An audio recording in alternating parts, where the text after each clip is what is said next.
were invited tonight because you played an important role in encouraging and supporting these throughout their life, and we are truly grateful. We are honored to have Oz's parents with us here, and his 3 sisters and 2 brothers came down from New Jersey for the special occasion. We also have the privilege of having some of Oz's fellow soldiers here that are serving our country in the Army from Georgia. And guys, I pay money for good stories about Oz.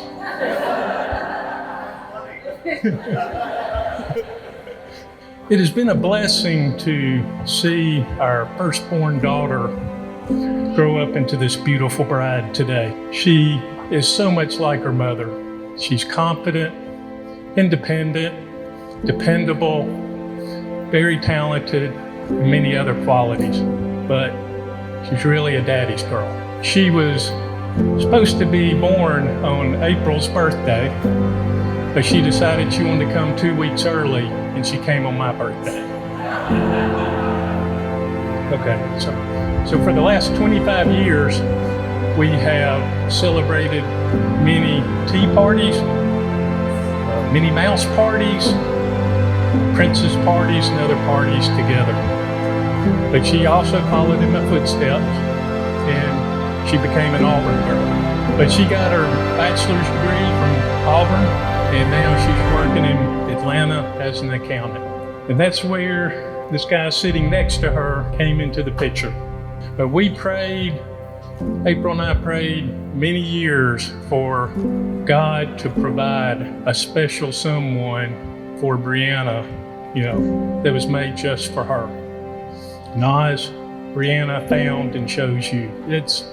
Now it's up to you to love, protect, provide for, but most importantly, lead her to heaven. April and I wish you a very long life of joy and happiness together. And Oz, please take care of my daddy's girl.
I am so glad and so honored to get to be here. I know everybody here is just thrilled for this day.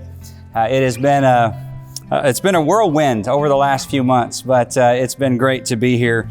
And I know that in the course of your time together, you guys have already talked about how much you love each other, and you're going to honor each other and cherish each other, and you're actually going to get to say those things again today, and that's a good thing.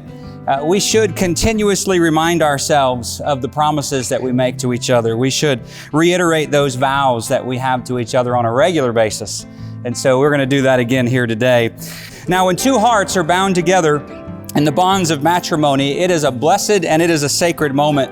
We know that marriage is an important part of God's plan for mankind, and it was God Himself who long ago ordained and instituted marriage, and He actually performed the first wedding ceremony in the Garden of Eden. All the way back in Genesis chapter 2 and verse 18, it says, "It's not good for man to be alone. I will make a helper comparable to him." And then it goes on to say in Genesis 2:24, "Therefore a man shall leave his father and mother, be joined to his wife, and the two shall become one flesh." You know, you've spent the last 20 minutes or so looking at each other, making vows, exchanging rings. But remember that love does not consist of gazing at each other, but in looking together in the same direction. And never forget that in a good marriage, your joys will be doubled, your sorrows will be halved, and your expenses will be tripled. And so, without any further delay, and by the authority committed unto me as a minister of the gospel of the Church of Christ, I'm going to declare again that Oz and Brianna are husband and wife, according to the ordinances of God and the laws of the state of Alabama, and what God has joined together, let not man separate. Oz, you may kiss your bride.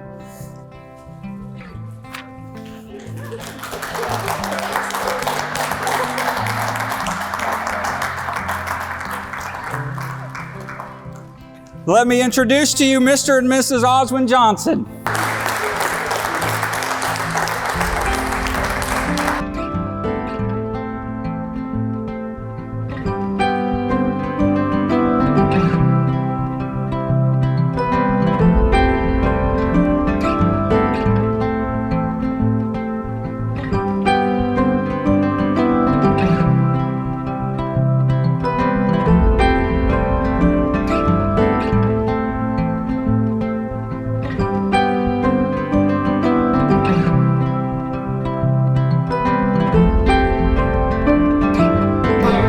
Introduce to you Mr. and Mrs. Oswin Johnson.